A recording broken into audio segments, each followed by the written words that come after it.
Pickaxe.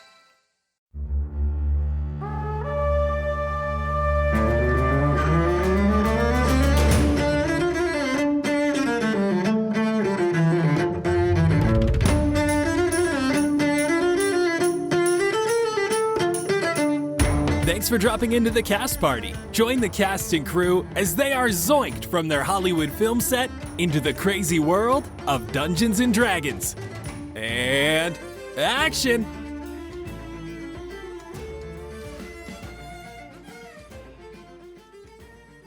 All right, so like everybody and their moms knows the government and high society is full of lizard people. Like that stopped being a secret in the early 2000s. So I did a book report on it in like 6th grade, and the teachers ended up being like, this isn't a book report, you made all of this up. And I was like, bitch, I did so much reading and research for this, and like 85% of it was from a book.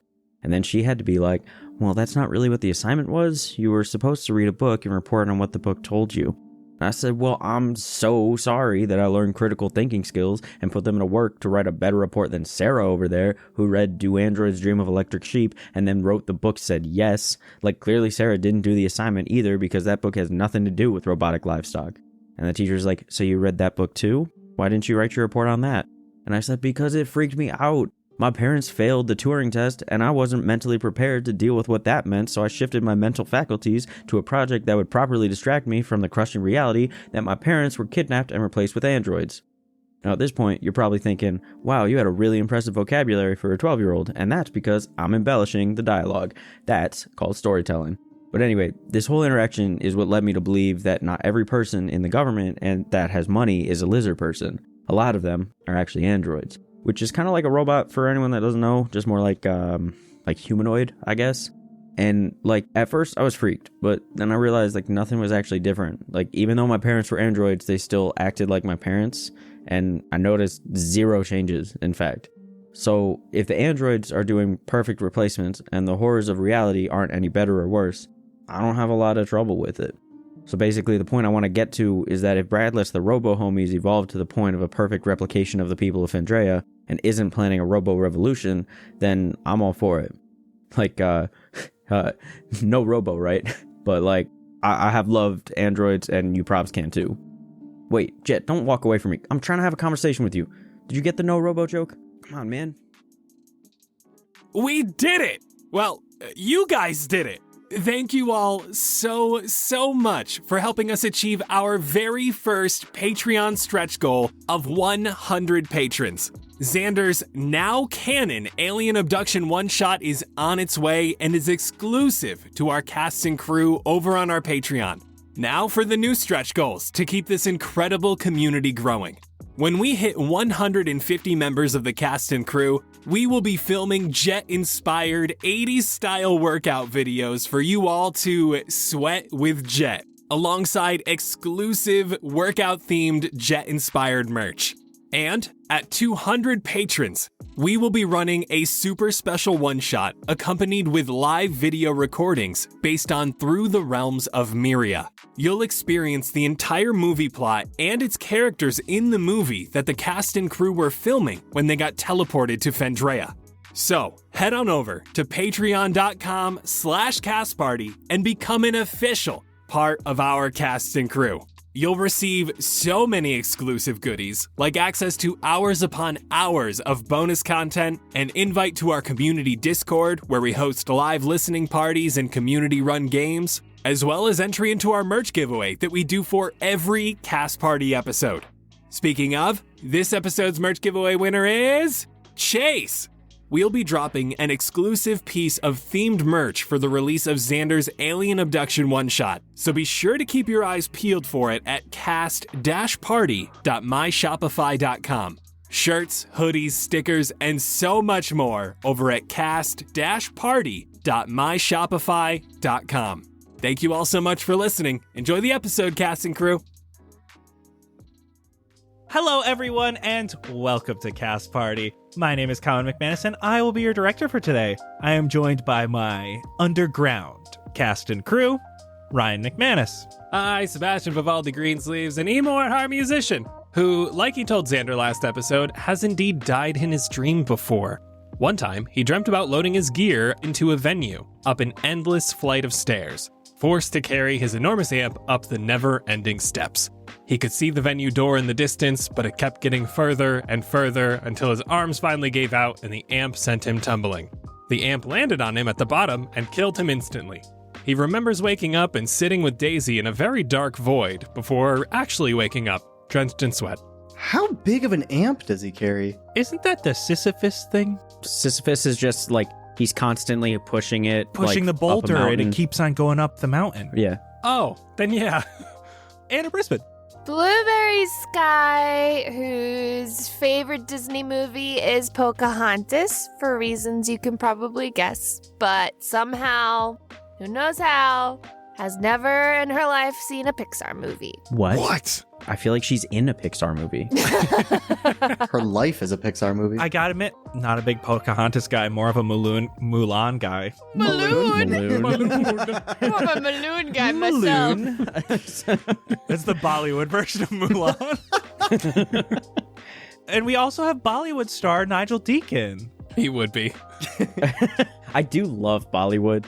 What's crackin'? Xander Gucci Supreme, who took 4 semesters of botany classes in college and was only a few credits away from a minor in it.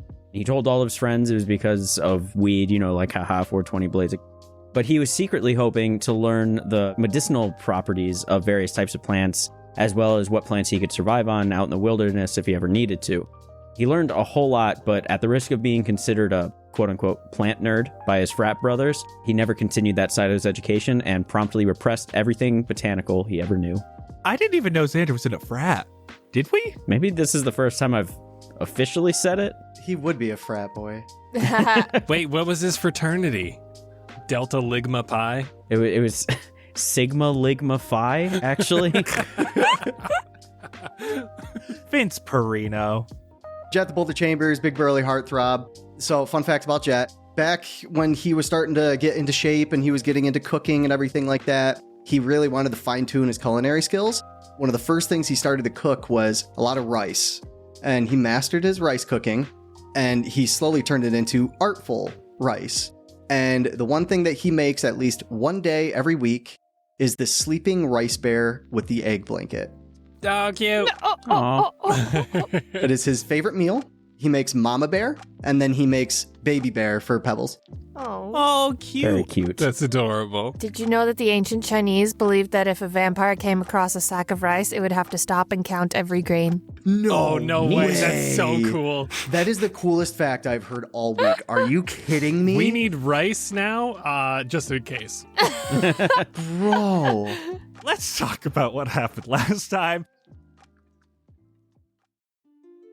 You spoke with Potix in the Steel Reserve as he opened the safe to show you his plans, as well as you were greeted by B.R.A.D, a sentient forge powered by Silurium. You chatted with Brad after identifying yourselves as friends and not intruders. You riffed a little bit, chatted with him. Potix showed you his blueprints for a giant forge he hoped would be able to use the communication core he had created to control the rest of these monstrosities in Berndarium. You chose some improvements for the forged and headed to bed for the night, some of you spooning with Brad, and you all awoke feeling refreshed and stronger at level 8. Potix had Keith carry all of his new contraptions to add to the forge in a large metal basket as you all set off for the fire pit. You stealthily moved through the abandoned city and narrowly missed an altercation with a large wasp-like forged. Continued to the fire pit where just outside in the courtyard was a large herd of various four-legged forged. With the help of a summoned rabbit from Blueberry, you're able to make it into the fire pit and close the doors. Watching a hole and moving some anvils helped prepare the fire pit before Potix started the machine with a loud sound.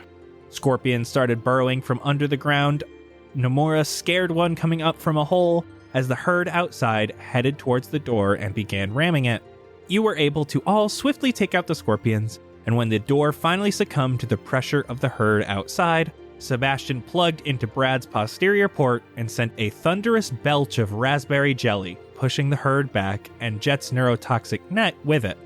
You were able to obliterate the rest of the scorpions as well as the remaining herd when Jett noticed another stampede of these beasts was headed right for the door. With a metal snap, the beast ceased moving.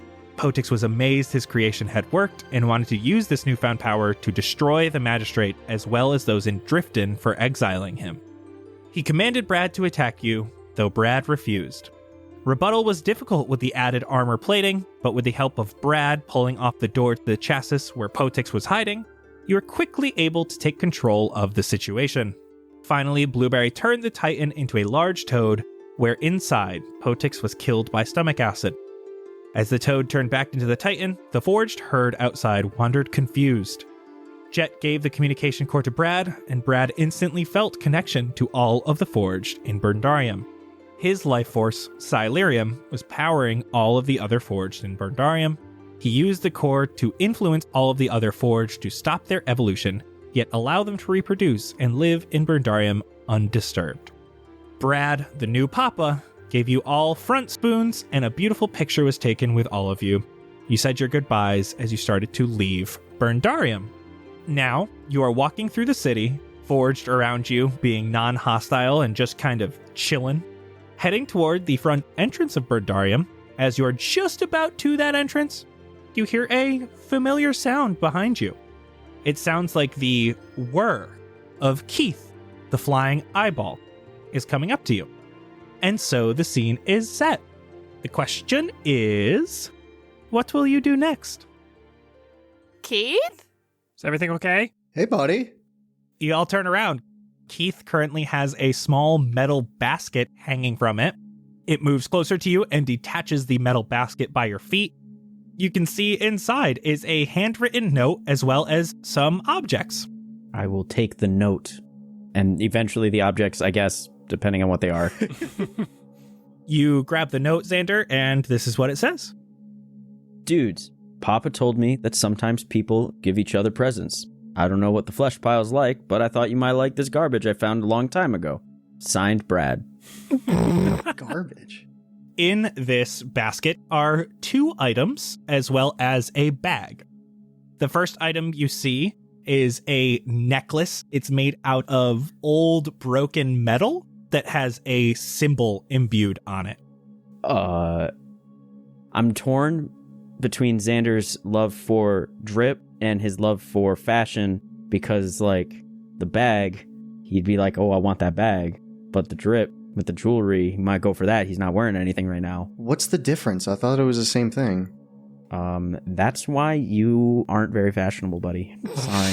What is drip versus fucking what? Anyway, what does the bag look like? The bag looks like a pouch of gold.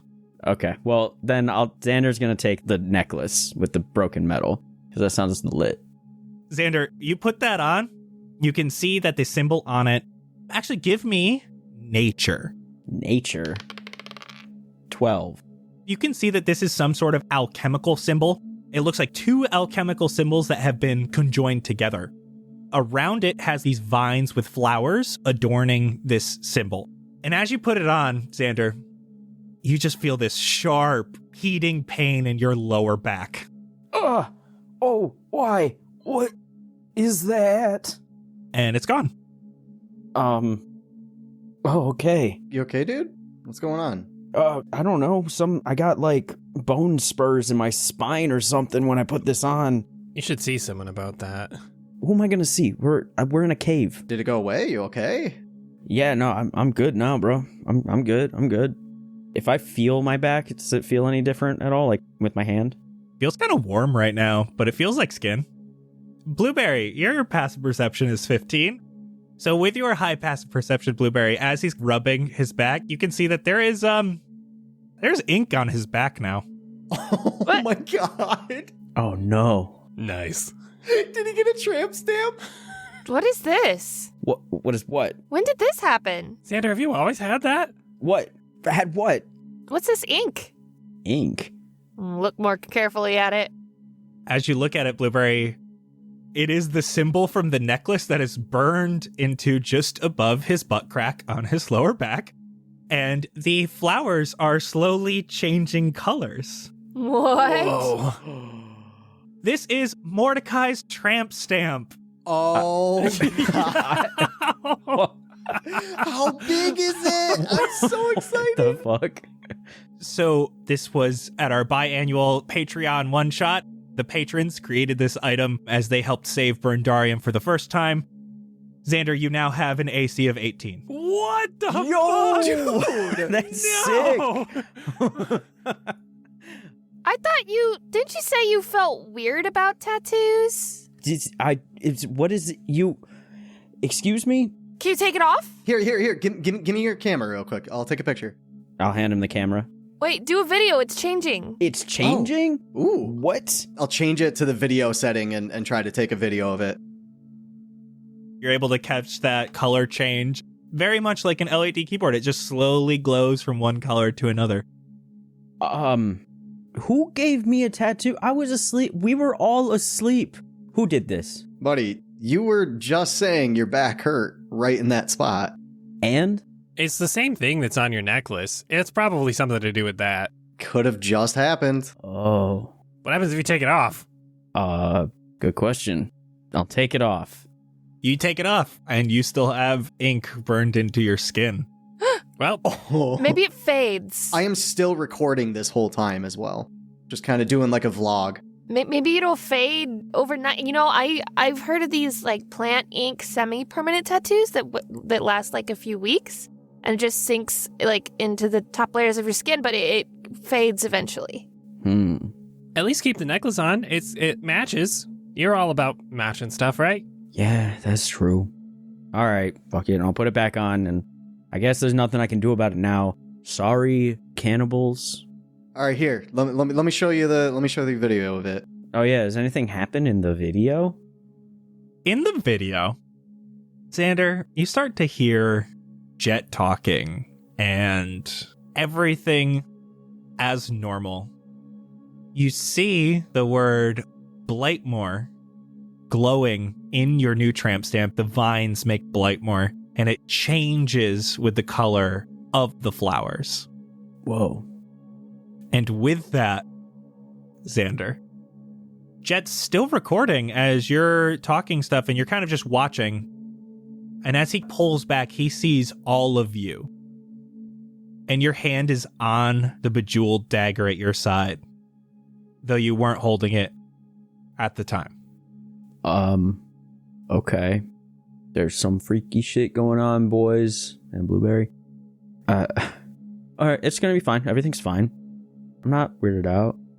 And what else is in the bucket? You look over to the bucket. This one's weird. It's a long staff. At the end of the staff, there's a goblinoid skull stuck onto the top of it.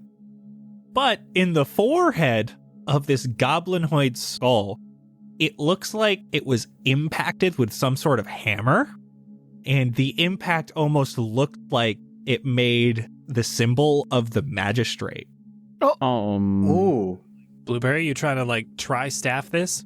What?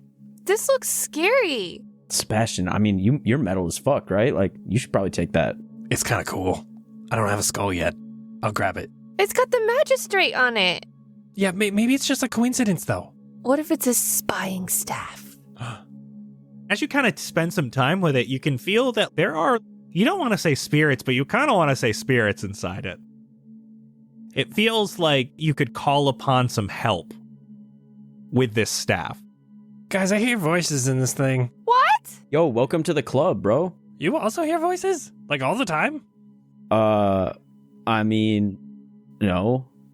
Just sometimes. Are you sure you're okay, man? I'm good, bro. I mean, how you doing? Are you good? And I'm gonna dap him up. Have I dapped you before? I don't think so. Welcome to the resistance, bro. Here we go.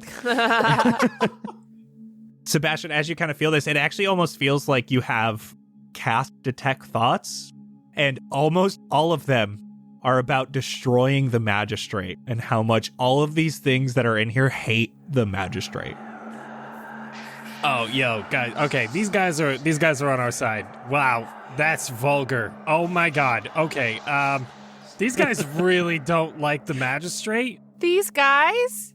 There's a lot of them. I feel like we're in good company. Are they, like, with us right now? Are you saying ghosts? Like, we got poltergeist shit going on, or what? No, once I touch the staff, I swear, like, they're all just trapped in that head. You know, Potix also hated the Magistrate, and look how that turned out. True, but these guys are more like... I don't know if I can repeat what they're saying. They want to destroy the Magistrate entirely. They don't want to, like, take over the world. You feel me? Uh-huh. Sebastian, as an action, you can summon a Guardian of Berndarium. Yo! Oh. This Guardian goes on your turn and can only take an action or a bonus action on each turn. When you activate it, you will roll a d6. There are 5 spirits in total inside of this. They are all based on our patrons who were playing in our other patron biannual one-shot. Yo! Oh, excellent. I knew it. Did they die? One of them did during the session, but the other 4 died later. So as you roll a d6, and Ryan, I will send this stat block over to you. On a 1, you cast Spiritual Weapon. So you get the benefit of casting Spiritual Weapon. It looks like a talking warhammer. On a 2, there is a Goblin Celestial Warlock. On a 3, there is a Goblin Beast Barbarian. A 4, a Goblin Sorcerer. A 5, a halfling rogue with a bow who is dressed as a goblin. And finally, on 6, you cast Spirit Guardians. And it's all 5 of them protecting you. Bruh. That's sick. Yo, thank you guys. So we had 2 groups this time because our Walk of Famers have grown. So we had 2 groups of 5. So one of them burnt a tramp stamp into a large forged that they had deemed Mordecai. So that is Mordecai's tramp stamp. The other ones, this is the dead goblin who perished during our one-shot, whose head was staked onto a staff so that you can summon all of them. Jesus. And in this bag is a bunch of platinum, gold, and gems, and it's all a little dirty with an oil-like substance on it. It looks to be about 1,900 gold worth. Ooh. Clean. Oh boy. What? How deep is this bag, by the way? I was going to say, and Blueberry reaches her hand in and it goes way farther than she expected. So what's that? $4.75 each. Split it up now, people. Damn, that more than doubled. Yeah, same. Do we want to wash this off a little bit? Nope. Kidding. Yeah, of course we do. Can't have oily coins jangling in my pockets. Anyway, one man's trash is another man's treasure. Am I right? Let's go. Thanks, Brad. Thanks, Brad. Thanks, Keith. Bye, Keith. Peace out, Keith. And you guys head out and you finally see the sun again. It's about midday. And on your way back, I'm assuming, Blueberry, you would like to retrieve your ring and go find those hot springs, correct? Yeah. It is very easy with Blueberry guiding you all because she knows exactly where this is. She's able to find just the right path, and it seems very simple to go back and find it. Yeah. More hot spring time. Oh, put the coins in. Dad'll clean them off. Maybe it'll loosen up my shoulder a little more. You guys all jump in the hot springs, get relaxing a little bit. Sebastian, your sending stone falls out of your bag. And you can see that right now, there's a light glow that's pulsing on it. Is someone calling me? Did you get a text? It almost looks like someone's left you a message. He got a text! Hello? I'm going to pick it up and put my passcode in, which is 6969. And listen to my message. You've reached the Sending Stone voicemail of Sebastian from Valde Greenside! Please leave a message at the tone. Well, options, if you still call yourselves that. I have some news. We found Pojin. That all went well, but there's some terrible things that happened along the way. The king is dead, and not by my hand. His lessons were going well, even had him untied for a few days. But we were constantly being followed by the Keeper and his demonic beast. No matter what we did, we could not break the scent trail. That thing could follow us for miles. We found refuge near the Evergem with Pojin for not but a day. He lives in an iceberg just outside the encampment. It almost looks like a wave. The top seems to swirl and curl in on itself almost unnaturally, though I do not know if that matters anymore. The keeper and his hound attacked us in Pojean's home. King Theoden was untied at the moment. As the beast leapt for the queen, the king got in between the hound and her. He suffered a large bite to his abdomen. As I summoned Umbral and grabbed my blade, all of a sudden we were no longer in Pojean's home. Pojean had transported us. Somewhere. I am not sure where we are. I have never seen trees this purple before, nor grass this blue. We arrived here, Umbral, the queen, and I, to discover King Theoden bleeding out at our feet. I do not know what happened to Pojean, nor the keeper and his beast, but the king is dead. Be wary. That thing can follow scents to the end of Fandrea. I only hope that shifting plains was enough to save us from being hunted. Good luck, Options. You may need it. I'm kind of holding it up to listen as if it were a voicemail. My jaw just starts dropping slowly. My face gets a little white. And then I will hold it out and kind of like cup it to like put it on speaker. Guys, I think you need to listen to this. And I'll let it play one more time. Yo, what? Is that thing coming after us now? A hound? This can't be real. Wait, hold up. Did he say he's on a different plane now? Yeah, Adderwolf like isn't on Fandrea anymore. Blue grass, purple trees? I mean, I've been there before, but like, I don't think I could get there now. Wait, Pojean has the ability to transport people to different planes? Oh, shit. Right, that was the point that I was going to bring up just a second ago. Yo, we got to go find this, like, wave glacier. He went north, right? Yeah. Yeah? Did they go towards Evergem? The Evergem is in the very, very northwest. But would he still even be there? How do we know how long ago this message came in, too? When was the last time you looked at your phone? I haven't needed to for a while. We've all been together and... God, I can't even keep track of time here. How long has it been since we've seen Adderwolf?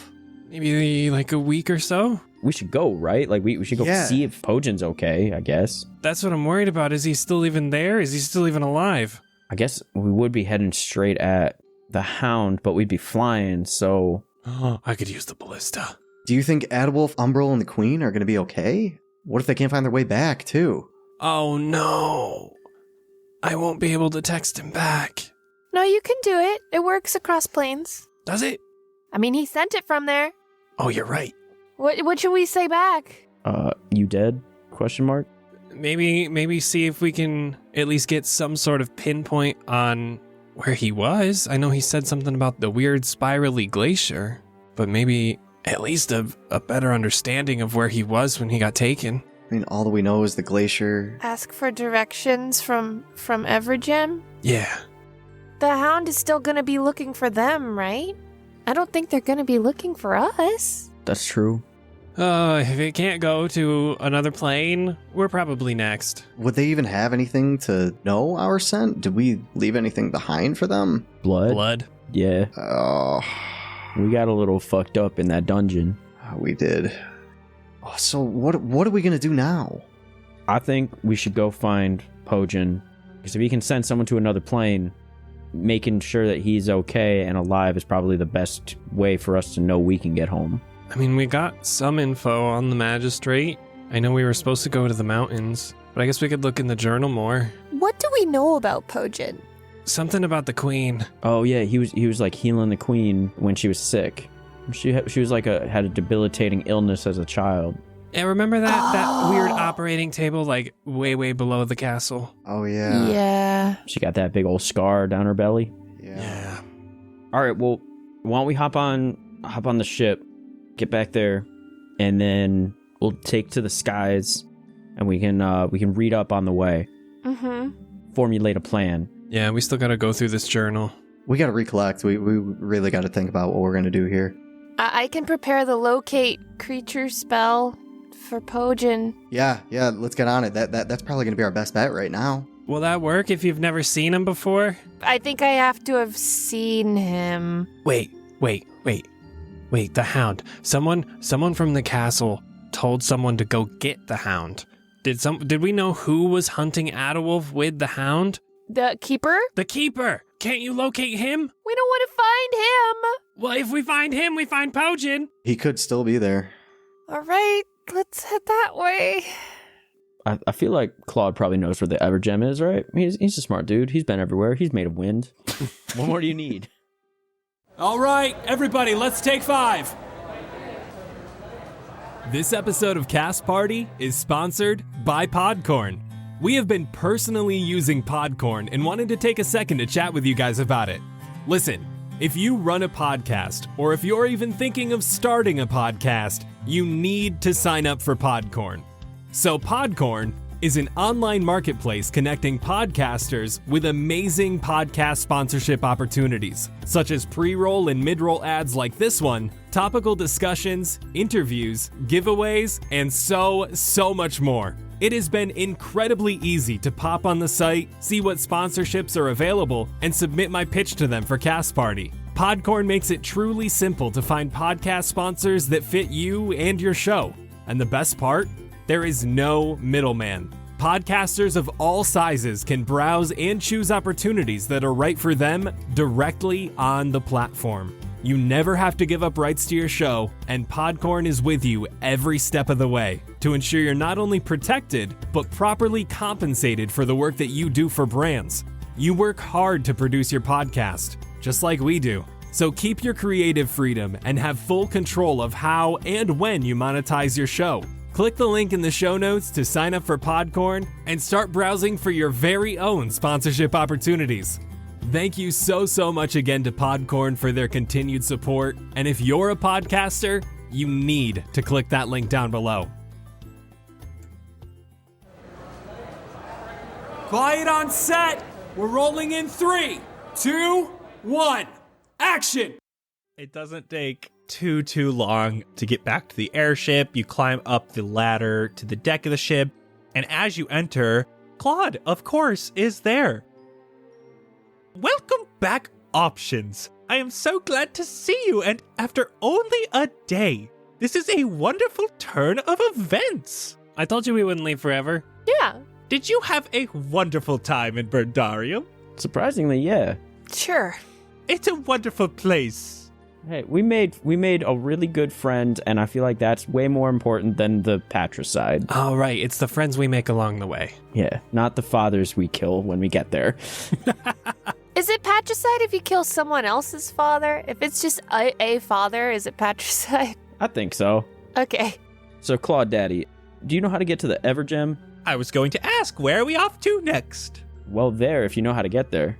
Wonderful. We shall make our way to the Evergem. Do you have a course you'd like to take, or just straight there? North. Straight but safe? Straight there, but safe. Yeah. But fast. That would give us a wonderful view of Cordalra. Okay. Oh, that's where the people see the future. Well, they think they'll see the future. I'm just going off of what I was told. They read the mountains. Oh, yeah. Not read in the mountains. Okay, got it. Most people will be in awe. They have not seen one of these in a very long time. They're not going to shoot us down, right? Uh-oh. I don't know. What? Oh, okay, let's go around. Yeah, maybe we have to go around some of these regions. So maybe not a beeline straight to north to the Evergem? Serpentine pattern. I can avoid Cordalra, and then we should be straight sailing until we get to the Evergem. Okay. All right. Let's hit it. Would you like to park right at the Evergem or outside? Outside. Yeah, maybe a little outside. Would you like to leave now? Yeah. Yes. Whenever you're ready. It will take about an hour to get into the air. Okay. Claude goes up to the top of the airship and begins their little ritual. What would you like to do in the meantime? Relax.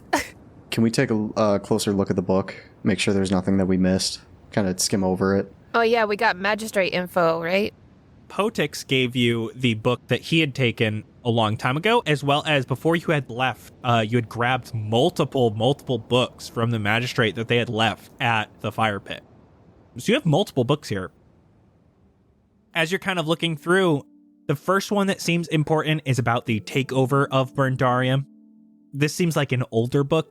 The Magistrate theorized they could create a singular force that would control all of the Forged, and they could use them as a mobile army. They wanted to tuck this army away into a pocket plane that could be expelled out whenever. Because the Forged are mechanical in nature, they require no food or water. It would be the smallest, most mobile army in history. In the very back of this book is a picture of a dagger with a purple gem as the blade that has these dark purple roots coming from the bottom that kind of encircle the dagger and go into the gem. Whoa. I want it. That looks sick. Blueberry especially, you know that multiple of the Magistrate that you have seen have had gems that are similar to this, including the staff you have right now has the ice blue gem that has the darker blue gem-like roots that encircle it and go in, as well as the tip of the Keeper's glaive has a red gem with that same kind of root-like structure. Continuing reading, the Magistrate's problems came when they weren't able to create anything that would control all of the Forged at once. They found out it was kind of based on the metals and the lava that were used to create each Forged. All of the different factories on Forged Row used a different combination of metals, and the composition of the lava was different. They would need to create many Forged to control them all. So they abandoned Berndarium for the time being. They wanted to come back if they were able to create something that can control all of the Forged at once. Another book looks a little bit newer. It shows that some progress was made to be able to control more of the Forged through a single person. Their tests were failures for the most part. They could control small groups of Forged at once, but they were useless as weapons or soldiers. Their primary functions weren't to be destruction-based. They were farmers, they were smiths, they were crafters or cleaners. So this book describes the next step of the process being to find their creator and force them to create Forged that were specifically made for combat. A small set of Magistrate artificers set out to a place known as Drifton to find Potix P. Cogwar. It described their need for stealth and disguises, as this would be the first contact the Magistrate would have with the former people of Berndarium ever since the Grand Exodus. They did not want to spark a war or more anger if they could help it. It kind of described what they were doing. It didn't exactly describe why they needed this mobile army. But one book you have is padlocked shut. It looks like a journal from some sort of high-ranking official of the Magistrate. Can I try to open that with the lockpicking kit? Give me a sleight of hand check and add your proficiency. A 19. You are able to pop it open. Nice. As you're reading, Xander, this journal definitely has the most important information you have found so far. It describes not only the how of the mobile army, it describes the why. This army was to be deployed at a special event during the middle of it to cause chaos, with very specific points that they wanted to hit. This army was to be deployed during the wedding of Princess Velaspian to Prince Theoden. A rogue Magistrate member would rip open a portal to a pocket dimension, and the Forged would flood the venue and attack.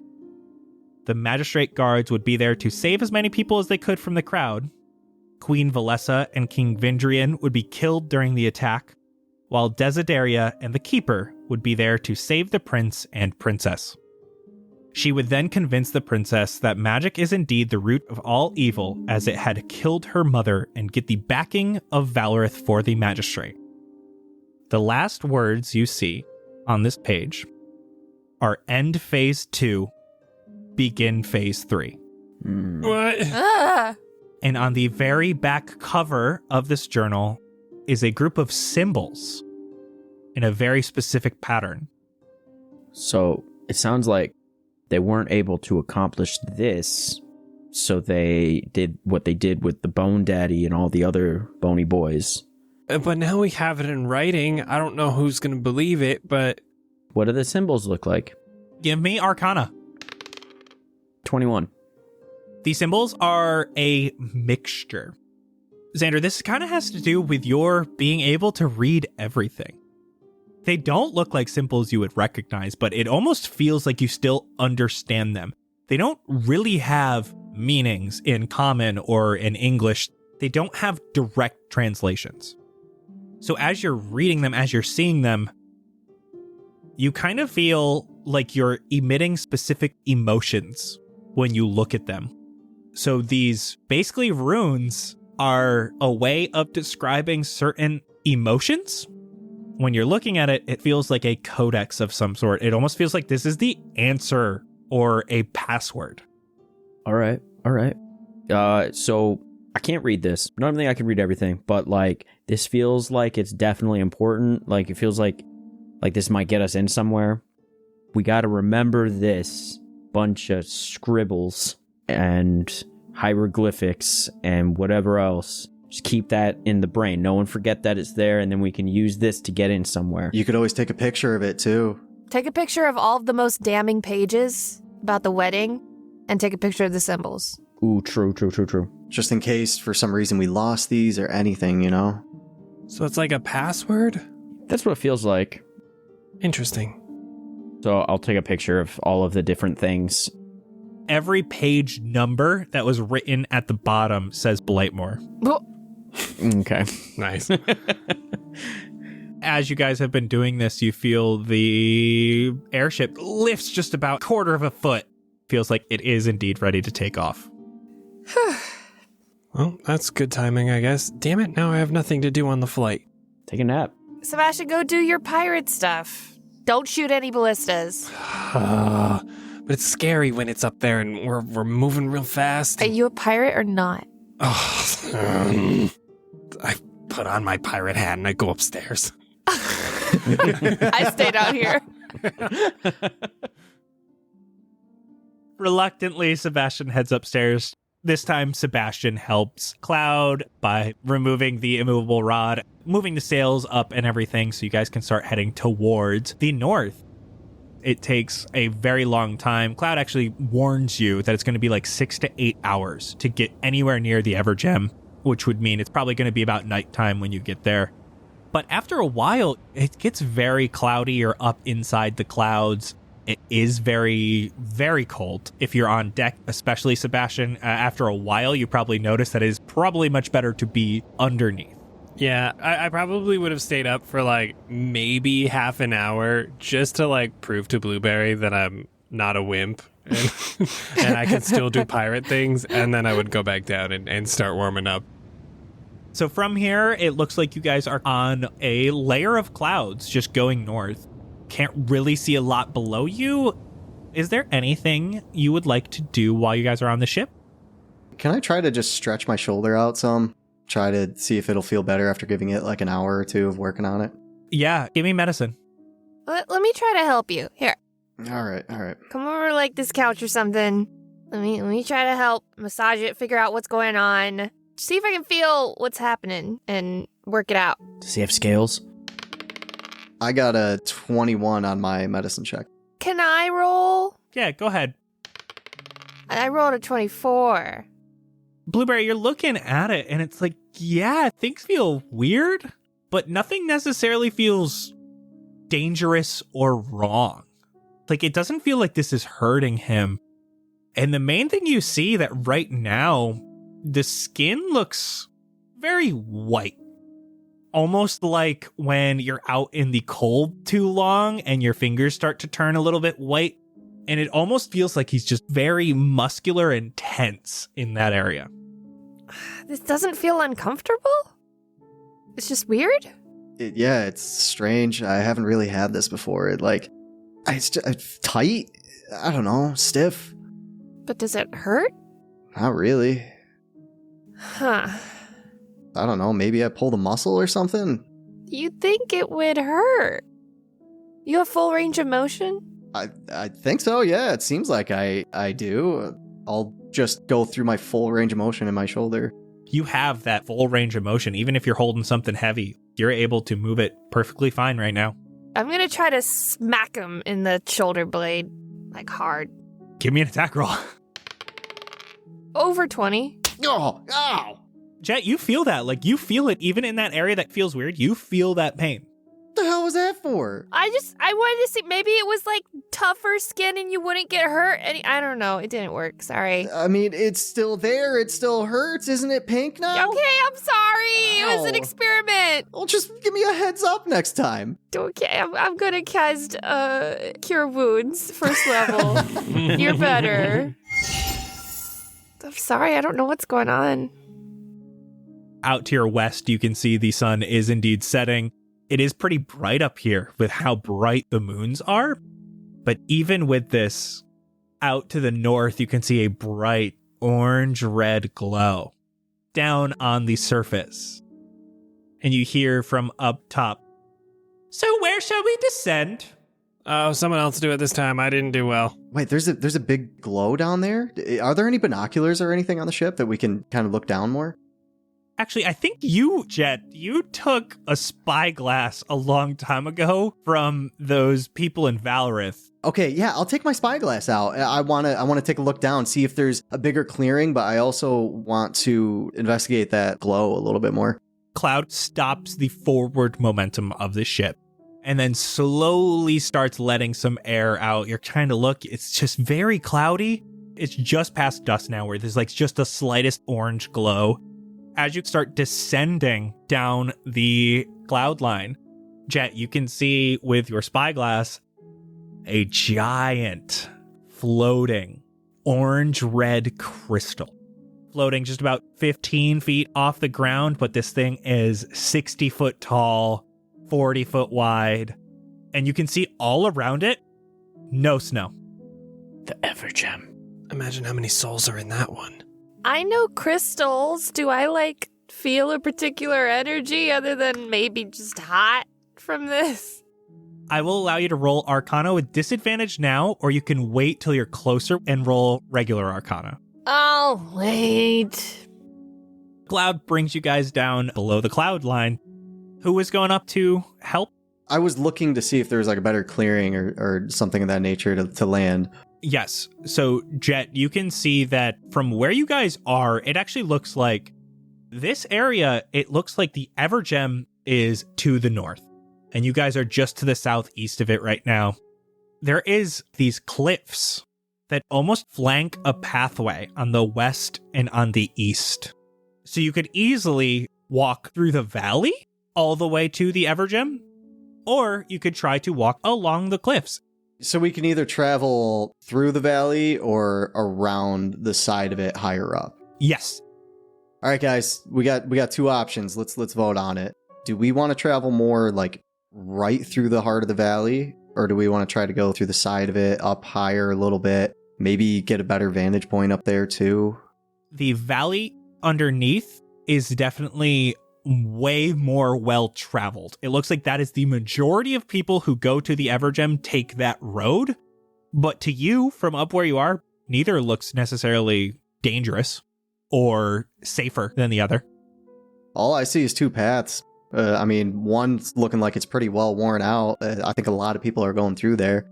The other one, not so much, but they don't look bad. Well, we should hide the ship, right? Yeah, definitely. We don't want to be seen in this. Maybe we park up top where less people will be. What do you boys think? No, that sounds good. Probably safer. Little struggle way down, but at least we'll be hidden. We could rope down. Oh, yeah. So you're looking for a place to park the ship up top? Yes. Who is doing the looking? I guess I am, seeing as I have the spyglass. You can do perception or survival, your choice. I'll take perception. I got a 19. You're able to find a nice little area where not only are you up on this cliffy area, but it's almost like another valley on the other side of the cliffs. There's these big icebergy type things that hide the airship a little bit, but you are able to stop and get out of the airship just fine. Wait, it's dark. Should we maybe rest up for the night and go in the morning? I don't know. Do we have the time? We've been awake all day. I'm not saying we shouldn't rush, but we don't want to fall asleep in the middle of ravine. We did rest at the hot springs real quick. Oh, true. That rejuvenated me. All right, yeah, I'm good. Let's go. I think we should go now. As long as this isn't like a 12-hour endeavor, hopefully it just takes an hour or two and we can come back and sleep. Time's kind of ticking right now. How long are we going to be down there, do you think? Maybe we have him just try to stay at the ready? I don't know if it's going to like expend most of his energy, how long he can hold this. I don't think anything's gonna be here. I mean, the gem would be cool to look at, but I don't have hopes that Pojin is still gonna be here. That's just me. If we want to have him at the ready, we can. At least like kind of like his hover state, you know? Maybe we should just ask him real quick. What would you like? How you doing? You feeling okay? Are you tired? You need a rest? How are you? I'm doing well. It's so nice to have you options here. Yeah. Oh, we're the best options you ever had. How long you think you could like stay like this? Maybe. Like at the ready. Yeah. Could you be at the ready for I don't know, a few hours, maybe a day? If you leave the rod here, I should be okay to keep the balloons filled for maybe a day. Okay. I guess if you are okay with staying at the ready for us. Of course. Yeah, I don't think I see a downside to that other than maybe someone happening upon the ship and seeing that it's functioning. Well, you guys want to head out then? I'm ready. All right, who wants to lead the way? Onward! I can see in the dark. And I'll start walking. You want to take the spyglass too? Maybe look out at those icebergs? Ahoy! Can I have the spyglass, please? Yeah. I'll collapse the telescoped spyglass and hand it to Xander. And I will uncollapse it and just walk with it on my eye. That would be difficult walking. Oh, yeah. Depth perception would be so goofy. I can either see far away or up close, and instead of having it be both. Can you see the icebergs from here? Can I see any icebergs from where we are with the spyglass? Right where you guys are now, especially since you're not in the air, you don't have as good of a vantage point. And if you re-listened to Adawolf's message, you kind of saw that it was right outside where the Evergem village encampment is. You would probably need to get closer to that village to see. Okay. Onward. Are you trying to get down into the ravine or walk along top the ravine? Now you can see that it's like a good 40 feet down, but you could also walk along the ravine. Along since we're up here? I don't know. I guess. What if we have to get down, though? Well, it's gotta level out eventually, right? I don't know if it slopes or just ends in a cliff. I could walk down. It's all good. Let's go. I'll start walking along the cliff side, I guess, like up top. You start moving. You guys aren't as fast because it's cold. There is some snow coverage here. You see a few different things. Down in the ravine, you can see on the eastern wall, there is a entrance to a cave of some sort. This area definitely does not look well traveled. It looks like people tend to avoid the entrance to this cave. You continue up along that eastern ridge. There's that glow, that beautiful ambery glow from the Evergem. But as you're moving closer, you see there is the glow of torches. You're not quite at the village yet. This is a good couple 100 feet away from the village. Couple 1,000 feet away from the Evergem itself. You can see that there are people lined in the ridge as well as up on the cliffs. You can hear someone as you guys are walking along this ridge. Halt! Identify yourselves! Where are the options? You can see these people ahead of you, and one gets on one knee and is pointing a crossbow at you, while the others move closer with a torch. No reinforcements were called. We're cartographers, and we're trying to map the Evergem. Then why did you not take the civilian pathway? Do you not know how to read common? There's a civilian pathway? I knew we should have gone through the valley. No, unfortunately, no. I never learned how to read, and frankly, I'm a little offended that you'd bring that up so quickly and curtly. How'd you know my name? I'm so sorry, Mr. Quick. No, it's curtly. I'm sorry. That's my bad, bro. Sorry. We got off on the wrong foot. We traveled by the seat of our pants, and we followed our hearts because the maps weren't there yet. That's what we're here for. So we didn't see any signs, and not that I could read them if we did. But I promise we mean no harm. You will need to report to Commander Redstream. Redstream? You got to get that checked. Okay, yeah, okay, sure. That's Gucci. And he starts moving closer to you. He does not have a weapon out right now. He's only holding a torch. And he actually gestures to the guy behind him. And the guy stands up, puts the crossbow away. This man that walks up to you is a half-elven man. He's got a little tiny bit of scruff just on his chin. He looks really young. He looks like he's trying to prove himself almost by trying to be super aggressive and everything. He walks over and he pulls out some rope as well as a stake. Rappel down. How far down is it? 42 feet. Oh, that's not bad. Okay. He walks over to the edge and he yells down into the ravine. Redstream, there are cartographers here. You need to speak with them. You rappel down. This human man, pretty tall, like 5'11", very square face. He goes, "Cartographers? Hi. What's good? How you doing?" You may not be here right now. What? No one may visit the Evergem right now. Is there an issue? A member of our order was murdered. Oh. Whoa. Who? His name was Pojin. And for today, that's a wrap. Told you guys. God. Thank you all so much for You listening. gotta tell him, Colin. You gotta tell him. You haven't said it in a while. Go to Patreon, bitch. That's where you belong, and it's where you can find the best community on the internet. Come join us, and you can yell at me. You can call me a bitch if you join our Discord. We love you. Bye. Bye. Goodbye. The winners for the Thomas Sanders Guest Adventurer giveaway are here. But first, who do you want to see on Cast Party next? Be sure to let us know on any and all of our social medias at Cast Party DND. And now, on to the winners. Our bronze prize winner is Ebab Flo. Our silver prize winner is Sidster. Our gold prize winner is Scaredy Cat.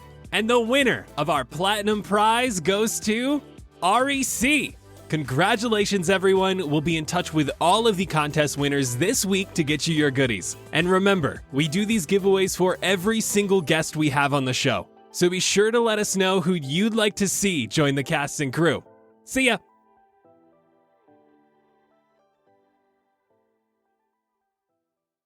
I have special eyes.